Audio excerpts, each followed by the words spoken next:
Hi ഞാൻ ഐഷ്. ഇന്ന് എൻ്റെ ഉണ്ണികൃഷ്ണനെ കാണാൻ വേണ്ടി ഗുരുവായൂർ പോകാനുള്ള തയ്യാറെടുപ്പാണ്. രാവിലെ തന്നെ എഴുന്നേറ്റ് കുളിച്ച് ദോശയും ചമ്മന്തിയൊക്കെ ഉണ്ടാക്കി പാക്ക് ചെയ്യണം കേട്ടോ. പുറത്തുനിന്ന് ഫുഡ് കഴിച്ചിട്ട് അമ്പലത്തിൽ പോകണ്ടെന്ന് കരുതിയാണ് ഇങ്ങനെ ചെയ്യുന്നത്. ഞാനും മോളുമായിട്ടാണ് പോകുന്നത്. എറണാകുളം നോർത്ത് സ്റ്റേഷനിൽ നിന്ന് ട്രെയിനിലാണ് ഗുരുവായൂർ പോകുന്നത്. അവിടം വരെ ഞങ്ങൾ സ്കൂട്ടറിലാണ് പോയത്. സ്കൂട്ടർ അവിടെ പാർക്ക് ചെയ്യാനുള്ള സൗകര്യമൊക്കെ നമുക്കവിടെ ഉണ്ട്.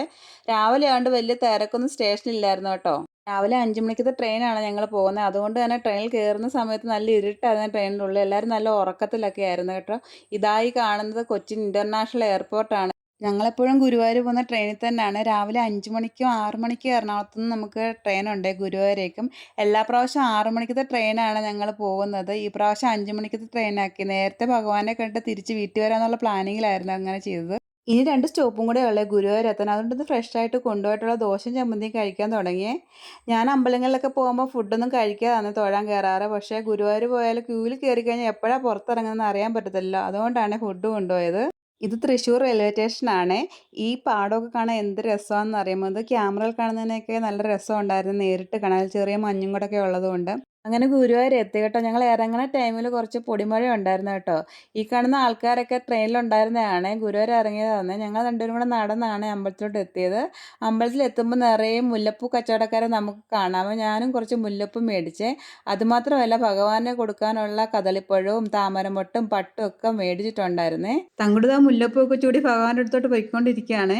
എനിക്ക് എന്തെങ്കിലും ഒരു സങ്കടം ഉണ്ടെങ്കിൽ ഞാൻ ഓടി എൻ്റെ കണ്ണൻ്റെ അടുത്തോട്ടാണ് വരാറുള്ളത്. ഇവിടെ വന്ന് കണ്ണനെ കണ്ട് കരഞ്ഞ് എൻ്റെ സങ്കടങ്ങളൊക്കെ ഒന്ന് പറഞ്ഞു കഴിയുമ്പോൾ എനിക്ക് നല്ല ആശ്വാസമാണ് ഉള്ളത്. നല്ല തിരക്കുണ്ടായിരുന്നു ഞങ്ങൾ ഭഗവാനെ കാണാൻ ചെന്ന ദിവസം. അതുകൊണ്ട് ചെന്നപ്പോൾ തന്നെ ബാഗും മൊബൈലും ഒക്കെ സൂക്ഷിക്കുന്ന കൗണ്ടറിനകത്ത് ഏൽപ്പിച്ചിട്ട് ഒരു 8:30 ആയപ്പം തന്നെ ഭഗവാനെ കാണാനുള്ള ക്യൂവിൽ നിന്നേ. ക്യൂവിൻ്റെ 3-4 സെക്ഷൻ തന്നെ ഉണ്ടായിരുന്നേ. ഓരോ സെക്ഷനിൽ തന്നെ ഓരോ മണിക്കൂർ വീതം ചെലവഴിക്കേണ്ടി വന്നു. അങ്ങനെ കണ്ണനെ കണ്ട് ഇറങ്ങിയപ്പം ഉച്ചയ്ക്ക് 2:30 കഴിഞ്ഞു. പക്ഷെ അത്രയും നേരം ക്യൂ നിന്ന് ഭഗവാനെ കാണുമ്പോൾ എൻ്റെ കണ്ണും മനസ്സും നിറയാറുണ്ട് എപ്പോഴും. പിന്നീട് അർച്ചനയെ സമർപ്പിച്ച് ഒരു നെയ്പായസം വഴിപാടും നടത്തിയേ. എന്നിട്ട് ഞങ്ങൾ അന്നദാനം കഴിച്ചിട്ടാണ് ഭഗവാന്റെ അടുത്തുനിന്ന് ഇറങ്ങിയത്. ധാരാളം ഫാൻസി ഷോപ്പുകളും സെറ്റ് സാരിയുടെയൊക്കെ ഷോപ്പുണ്ട് ഇവിടെ. ഞാൻ കുറച്ച് ഫാൻസി ഐറ്റംസ് ഒക്കെ വാങ്ങി എന്നിട്ട് പുറത്തിറങ്ങിയേ. അപ്പോഴേക്കും ടൈം 4 മണിയൊക്കെ കഴിഞ്ഞ്. അതുകൊണ്ട് ടീ ഷോപ്പിൽ കയറി ഞങ്ങൾ ടീയും പഴംപൊരിയും കഴിച്ച് തിരിച്ചു വരാൻ ആ ടൈമിൽ ട്രെയിൻ ഇല്ലാത്തതുകൊണ്ട് ഞങ്ങൾ ബസ്സിനാണ് വന്നത്. ഗുരുവായൂർ ബസ് സ്റ്റാൻഡിൽ നിന്നാണ് ബസ് കയറിയത്. എറണാകുളം എടപ്പള്ളിയിലേക്കാണ് ടിക്കറ്റ് എടുത്തത്. എനിക്ക് അപ്പോഴേക്കും നല്ല തലവേദന ഉണ്ടായിരുന്നേ. എടപ്പള്ളി ഇറങ്ങി ഒരു ഹോട്ടലിൽ കയറി ബിരിയാണിയൊക്കെ കഴിച്ച് വീണ്ടും ഞങ്ങൾ നോർത്ത് സ്റ്റേഷനിലേക്കുള്ള ബസ് കയറിയേ. നല്ല ബ്ലോക്ക് ഉള്ളത് കൊണ്ട് തന്നെ വണ്ടി സ്ലോയിലാണ് നോർത്ത് സ്റ്റേഷൻ വരെ എത്തിയത്. ഞാൻ അപ്പോഴത്തേനും ക്ഷീണിച്ചൊരു പരുവായിട്ടുണ്ടായിരുന്നേ. അങ്ങനെ നോർത്ത് സ്റ്റേഷനെത്തി വണ്ടി എടുത്ത് ഞങ്ങൾ വീട്ടിലേക്ക് തിരിച്ച്. ആദ്യമായിട്ട് എൻ്റെ വീഡിയോ നിങ്ങൾ കാണുന്നെങ്കിൽ ഒന്ന് സബ്സ്ക്രൈബ് ചെയ്ത് കൂടെ കൂട്ടണേ.